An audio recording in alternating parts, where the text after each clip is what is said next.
वजह से ना चेपड़ो राड़ बगल में ना काफ़ी ज़्यादा मलबा आया। वहाँ ना काफ़ी गाड़ियाँ मलबे के नीचे दब चुके हैं और कैसे कुछ ना ऐसे पक्षियों ने खा दिए। देखो जब हमारी माताजी पिताजी यहाँ पर बसे होंगे अपना विस्थापन 3-4 महीने के लिए। आपदा पहुंची धराली से थराली। तो दोस्तों कल रात करीबन 12-1 बजे ना थराली में के ऊपर कहीं बादल फटा, जिस वजह से ना चेपड़ो राड़ बगल में ना काफ़ी ज़्यादा मलबा आया। वहाँ ना काफ़ी गाड़ियाँ मलबे के नीचे दब चुके हैं और काफ़ी घरों में ना मलबा आ चुका है और कुछ लोगों की लापता होने की ना खबर भी सामने आई है। तो एक तरफ ना मां नंदा देवी की डोली हमारे इधर को आ रही है, दूसरी तरफ ना हर जगह ऐसी घटनाओं को सुनना पड़ रहा है कि कहीं कुछ हो गया, कहीं कुछ हो गया। तो काफ़ी हुआ शायद वहाँ नुकसान। हम वीडियो में देख रहे हैं रात को ना लोग बाहर आ रखे थे देखने के लिए क्या हुआ कैसा। काफ़ी डर का माहौल वहाँ बना हुआ था। हमें वीडियो देख के ही डर लग रहा है, वहाँ के लोगों को ना कितना डर लग रहा होगा। बाकी क्या ही कह सकते हैं, पता नहीं ये देवभूमि उत्तराखंड को ना किसकी नज़र लग चुकी है। बाकी आप वीडियो क्लिप देखिए कि कितना बड़ा नुकसान हो गया। पहले तो थराली गाँव, अब ना थराली के कुछ गाँव। स्कूटियाँ, पता नहीं कितनी स्कूटियाँ हैं इसके अंदर दबी हुई। इस घर के अंदर भी मलबा घुसा है। ये यहाँ पर 1 2 3 4 5 8 से 10 स्कूटी और बाइक्स ये दबे हैं और कुछ में भी इधर भी हो सकते हैं, कुछ पता नहीं अभी। ये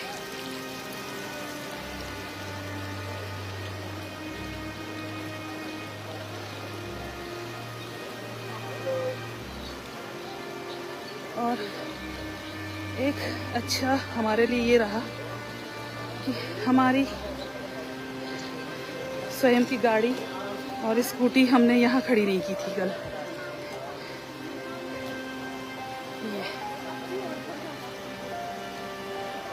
तो यार अब तो और वो हो रहा है। हाँ हाँ बहुत मलबा भरा है, नीचे भरा है, सबसे नीचे वाले में ना बहुत। ये एक बार स्कूटी उधर बह के जा रखी है। कुछ ये मतलब 20 से 25 गाड़ियों का मुझे लगता है कि नुकसान हुआ है।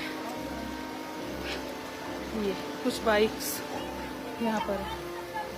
हाँ सारी दब गई है, यहाँ पर थी, वहाँ पर कार थी, वो सब दब गई मुझे लग रहा है। हाँ है हाँ ये यहाँ पे जहाँ पे सब लोग खड़े हैं ना। अच्छा हाँ एक स्कूटी वो ऑलमोस्ट सभी लोग इसी स्पॉट पर अपनी गाड़ियाँ खड़ी करते हैं कि ये सेफ जोन है। लेकिन कुदरत का कहर कहीं पर भी किसी को नहीं छोड़ सकता है। ये एसडीएम आवास है, आप देख सकते हैं, आवास उप जिलाधिकारी थराली। उसकी स्थिति देखिए आप, पूरा मलबा भरा है पूरा। अंदर जाकर के भी मैं अभी दिखाऊंगी आपको। ये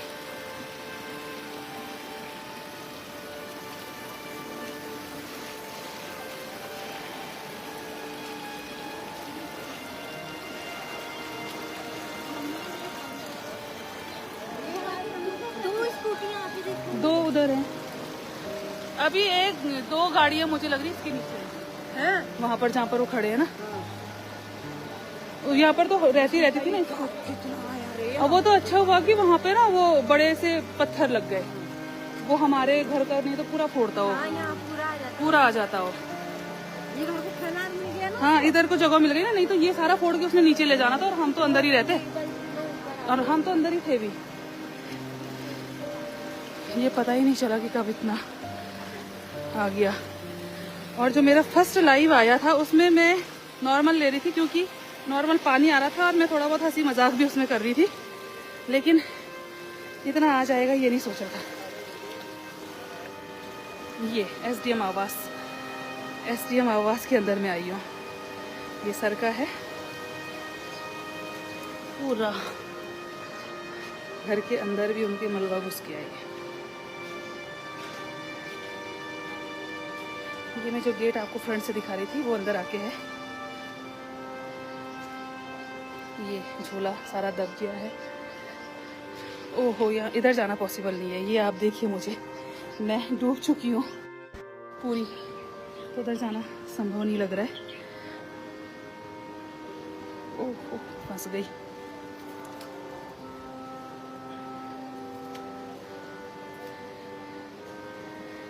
इतना नुकसान हुआ है, बहुत चुनौतियां सामने हैं अब।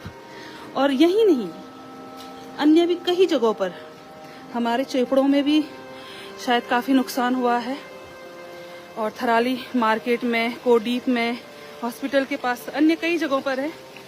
अभी मैं स्वयं वहाँ जाके देखूंगी उधर की स्थिति, वो भी मैं आप लोगों के साथ शेयर करूंगी।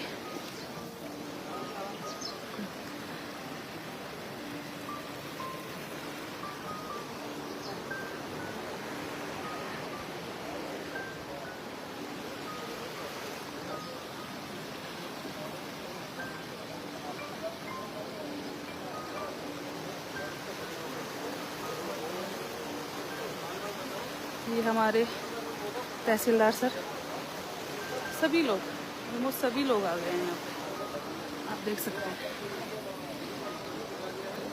अब ये बहुत बड़ी चुनौतियाँ हमारे लिए हैं, इस चुनौती से हमें निपटना है अब। हेलो दोस्तों, कैसे हैं आप सब? आई होप कि सब बढ़िया होंगे। मैं भी एकदम मस्त हूँ। स्वागत करती हूँ आप सभी का मेरे यूट्यूब चैनल में, जिसका नाम है मिस पहाड़ी व्लॉग्स। तो चलिए जी, कर लेते हैं नए दिन के साथ नए वीडियो की शुरुआत। वीडियो शुरू करने से पहले आप सभी लोगों को मेरा प्यार भरा नमस्ते। मेरा नाम है रश्मि बिष्ट, मैं हूँ देवभूमि उत्तराखंड के चमोली ज़िले के देवाल ब्लॉक के एक खूबसूरत से गाँव लाणी गाँव से। तो दोस्तों, आज के ब्लॉग की शुरुआत हो रही है 10:30 हो गया हुआ टाइम। बाकी अब मैं जा रही हूँ घास के लिए, और इधर पे सूरज लोग ना आ चुके हैं गांव से झंगोरा लेके। तो देख सकते कितना बड़ा सूरटा है, गांव से लेके हो गया क्या झंगोरा। तो हमारे वहाँ ना झंगोरा भी पक चुका है। आधा ना हरा ये जंगली सुअर खा ले रहा है ना, इसलिए आधा ही आधा लेके आ रहे हैं। तो सूरज और धीरज ना लेके आके, कितनी लगी थकान? नहीं लगी बिल्कुल भी। तो यहाँ पे धीरज का सोटा और यहाँ पे सूरज का सोटा, और अभी इधर पे जा रही हूँ मैं ताई लोगों के वहाँ। हाँ, इधर मेरी मम्मी नहीं है वहाँ, तो घास के लिए जा रही है यार मैं नीचे। तो दोस्तों, अभी घास के लिए जाएंगे। सज रखी हूँ मैं सज रखी हूँ। तो इधर ही देखते हैं किधर जाती है मम्मी घास के लिए। बाकी आज के मौसम की बात करें तो आज का मौसम कुछ इस तरह का हो रखा है, आसपास में काफ़ी बादल छाए हुए हैं, और कल रात ना इधर काफ़ी ज़्यादा तेज़ बारिश भी हुई। तो देखते हैं यहाँ क्या जो गप्पे सप्पे लगी हुई है ताई लोगों की। तो ताई भी आ रखी है आजकल नंदा देवी को भेंट चढ़ाने के लिए। तो यहाँ पे बैठे हुए हैं।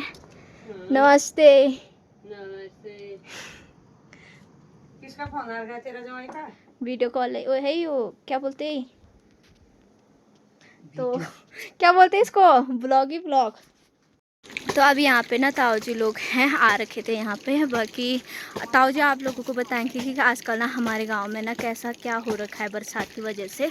तो क्या कितनी टूट फूट हो रखी है गांव में। बेटा ऐसा है, इस गांव का इतिहास बहुत पुराना है। हमारे गांव में इससे पहले जो है, जब हमारी माताजी पिताजी यहाँ पर बसे होंगे, तो उस टाइम पे जो है ये गांव का इतिहास हमको भी पता नहीं है। मेरी अभी उम्र हो गई है 60 के आसपास, मैं 60 के आसपास पहुँच गया हूँ। लेकिन जो हमारे पैतृक थे, चाहे हमारे बुजुर्ग हैं, चाहे हम हैं, हमारे बुजुर्ग जो थे उन्होंने हमारे पास कहा, तो हमारे बुजुर्ग ने उनके पास कहा, तो हमारे पास ये खबर आ गई है। तो उस टाइम पे जो पुराने गांव का जो इतिहास था ना, वो गांव जो है वैसे भी नजरा था। तो उस टाइम पे पुराने आदमी क्या करते थे कि अपना विस्थापन 3-4 महीने के लिए ग्वालकुणी, बदालसाड़, मगदेना, इजरपाट, बदालसाड़, समदौली, इन जगह करते थे। लेकिन नया ज़माना आया, नई सुविधाएँ आई, और नया बुआरियाँ आई, नई बच्चे पैदा हुए, सब कुछ नया हुआ। तो लोग पलायन कहाँ करके, लोग देहरादून पलायन कर रहे थे। यहाँ नीचे पे है देहरादून वाली बारियाँ। जिनके पास पैसा पाई था वो नीचे गए। जो हम लोग थे, हमने भी बोला कि रोड के नज़दीक करते हैं भाई अपना, हमारा गांव वहीं था, तो हम इसलिए उस गांव में 12 मास रहते हैं, पहले से ही 12 मास रहते हैं। हमने अपने यहाँ से पैतृक प्रभाव से मेरे दादा लोगों ने बनाया या जो आपके दादा लोगों ने बनाया यहाँ का लोगों ने, उन जगहों में रहना लोगों ने मुनासिब नहीं समझा। नज़दीक, रोड के नज़दीक। अब समस्या, जटिल समस्या ये आगे गांव में कि ज़माने के हिसाब से पहले हमारे गांव में माल्टे होते थे। एक ज़माना था जब एक जिला चमोली का डीएम जो है लॉजिंग गया था, जब आप उस टाइम पे इस धरती में आए भी नहीं होंगे, तो जिला चमोली के डीएम श्री चंद्र सिंह जी, हमने सुना, मैंने भी नहीं देखा लेकिन हमने सुना वो गए थे बल ऊपर, तो उनने जहाँ पर सुन्नी की दुकान नहीं है डिप्टी मार्केट, वहाँ पर उनने उस दुकान वहाँ पर रुके, उनने बोला इस गांव का नाम क्या है भाई, उनने बोला इस गांव का नाम वाले, देखो बल कितना अच्छा गांव है बल। उस टाइम पे माल्टे के पेड़ थे, माल्टे लगे थे, नवंबर में आए थे वो, और पीले पीले सारे माल्टे गांव नहीं दिखाई देता था। उन्होंने बोला इस गांव का नाम जो है बहुत अच्छा है। तो जब वो गोपेश्वर गई वापस अपने ऑफिस में बैठे, उनने इस गांव का नाम क्या कर दिया, आदर्श गांव के नाम से इस गांव को घोषित कर दिया। उन्होंने बोला मैंने अपने क्षेत्र में एक पहला गांव देखा जो जिसका नाम लौड़े है, और उस गांव को आदर्श गांव घोषित कर दिया। धीरे समय परिवर्तन हुआ, समय परिवर्तन हुआ और आपदाएं आई, सारे बच्चे जवान हुए, कोई नीचे गया, कोई ऊपर गया, कोई इधर गया, कोई उधर गया, गांव में विकास नहीं हो पाया। इसलिए नहीं हो पाया क्योंकि वो माटी के पेड़ों की समस्या हमारे बुजुर्ग की थी, तो हमने नहीं कर पाए। जो हम नई पीढ़ी थी, हमने उस गांव के उन पौधों को नहीं किया। वो धीरे धीरे वो पौधे क्या हो गए, क्लाइमेट के हिसाब से सूखे। उसके बाद गांव जो है पहले अपने हिसाब से आ गया जैसा था। अब समस्या ये पैदा हो गई वहाँ जो आजकल वर्तमान में चल रही है कि 10वां गांव तो पहले से था ही। अब धीरे धीरे जैसे बारिश ज़्यादा हो रही, दुनिया में जो है ज़्यादातर मनोकामनाएं ये होगी कि मैं ये करूँगा, वो करूँगा, मैं बड़ा हूँ, तू छोटा है, मतलब इस तरह से एक भ्रम पैदा हो गया गांव में। भ्रम जब पैदा हुआ तो लोगों ने गांव में निवास करना 12 महीने शुरू कर दिया। अब 12 महीने जब निवास कर रहे हैं, पुराने आदमी गलत नहीं थे, वो चक्कू में रहते थे 4-5 महीने, लेकिन अब कई लोग जो है, मैं भी उसी में समझ हूँ जो गांव में रह रहे हैं। अब वहाँ कहाँ रह रहे हो, गांव में रह रहे। गांव में ज़माने के हिसाब से आपदाएं आ गई, सारा गांव खिसकने लग गया। और जो परिवार हैं जो 12 में रहते हैं उनके लिए खतरा पैदा हो गया, वो वहाँ से छोड़ ही नहीं रहे। एस डी एम वहाँ पर कल आ गया, परसों विधायक आ गया, ब्लॉक प्रमुख आ गया, सारे लोगों ने वहाँ पर ये बोला कि भूगोल वैज्ञानिकों ने भी ये कहा कि तुम फिलहाल के लिए 3-4 महीने के लिए इस गाँव को छोड़, जिसमें मैं भी सम्मिलित हूँ। मैं अपने को भी दोषी समझता हूँ भाई, मैं भी उसी में हूँ। उसी ऐसा है बात कि अचानक से अपने गांव को कैसे छोड़े? तो उसी बात लोगों ने कई प्रयास किया, लेकिन अभी प्रयास बरसात का ये लास्ट चरण चल रहा है। अभी लास्ट चरण में अब लोगों की आंखें खुल, वो ये बोल रहे हैं, गांव के लोग ये बोल रहे हैं कि इस लास्ट चरण को करने के बाद हम जो है अपने इधर उधर जाएंगे बल चक्कर में। जैसे मैं ग्वालकुंडी जाऊंगा, कोई बदाफर जाएगा, कोई कहीं जाएगा, तो वो इसलिए जाएंगे। और जाना चाह रहे हैं अब हम लोग जाना चाह रहे हैं, इसलिए जाना चाह रहे हैं क्योंकि आपदा भयंकर आ गई। आपदा भयंकर आ गई, जहाँ हम बरमाल रहते हैं वहाँ पर हमको निवास करना बहुत खतरा हो गया। मकान हमारी टूटने लगी है, दरारें हमारे मकान में आ गई हैं, और एसडीएम ने भी कह दिया है, भूख वगैरह ने भी कह दिया है, विधायक ने भी कह दिया कि तुम फिलहाल अपनी व्यवस्थाएं कहीं और करो, हमसे जो भी मदद होगी हम तुम्हारे हर संभव मदद करेंगे।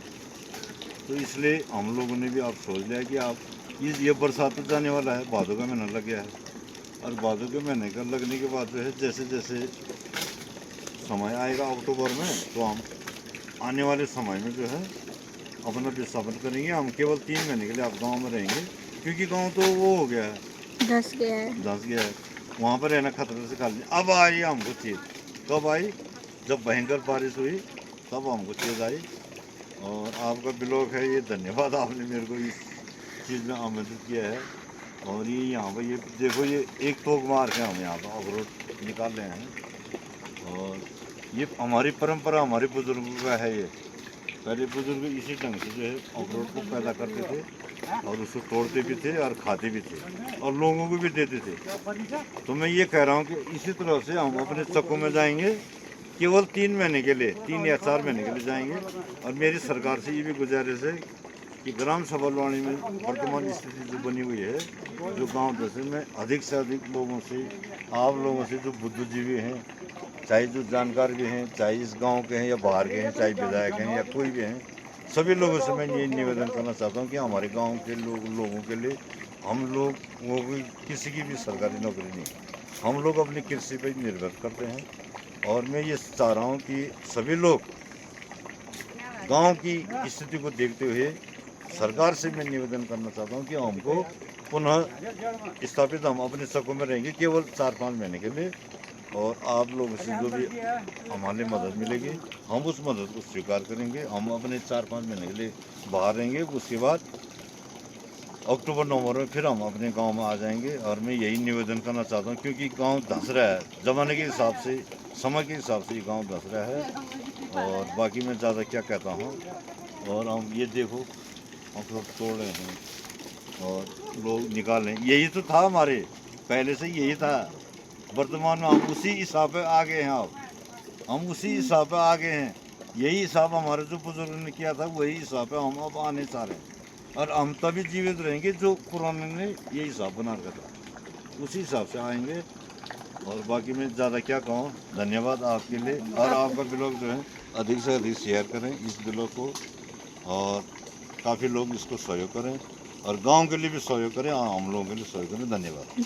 बिना पेड़ में से भैया निकाल रहे हैं अखरोट, और यहाँ ना ताई वो कर रही है कुछ इस तरह से। अभी बताएंगे आप लोगों को भैया अखरोट ना कैसे करके निकालते हैं। तो अखरोट दिखाते हैं आप लोगों को कैसे। कुछ ना ऐसे पक्षियों ने खा दिए, देखो ज़्यादा तक तो ना पूरा कट्टा खाली रह गया। अखरोट उसमें कितने हुए हैं 4-5। तो ज़्यादा तक ना इस बार पक्षियों ने पूरे अखरोट के दाने खा दिए हैं। पिछले बार 2 साल पहले 1.5 कट्टे अखरोट हुए थे। इस बार ताई गांव में नहीं थी ना, इसलिए, क्योंकि हर टाइम मतलब पक्षियाँ भगाती रहती थी ताई, इस बार कोई नहीं था तो इसलिए ना पूरे पक्षियों ने खा दिए हैं। और अभी ना उनके जो बाहर का जो होता है ना, इसे हमारे पहाड़ी भाषा में बोलते हैं कैंच, ये ना अभी तक नहीं निकली है। कुछ तो अपने आप निकल जाती है, कुछ ना चाकू वगैरह से ना निकालने पड़ते हैं। तो इतने अखरोट ताई को मिल चुके हैं। सामने नीचे ना चाची भी निकाल रही है अखरोट को, और मम्मी उधर साइड ना घास काट रही है। तो ज़मीन में ना ऐसे छेद वाले अखरोट ना काफ़ी ज़्यादा मिल रहे हैं, जो ना पूरे पक्षियों ने खा दिए। पता नहीं कैसे ना, ये जबकि इनका जो बाहर का हिस्सा होता है ना काफ़ी ज़्यादा मजबूत होता है, पता नहीं कैसे करके ना पूरा खा जाते हैं। तो जो जिनके बाहर के ना कैच नहीं निकल के हैं, तो ताई ना उनको ऐसे करके दरांती से साफ़ कर रहे हैं। और इसके बाद पता जो इनका जो रस होता है ना, मेहंदी लग जाती है हाथ में। काले काले। दोस्तों ये देखो कितने बड़े बड़े अखरोट निकल के आ रहे हैं, अंगूर से भी छोटे हैं। यहाँ पे इतना हो चुके हैं। तो दोस्तों कमेंट करके ज़रूर बताना कि अंगूर बड़े होते हैं, ये वाले अखरोट बड़े हैं। बैठ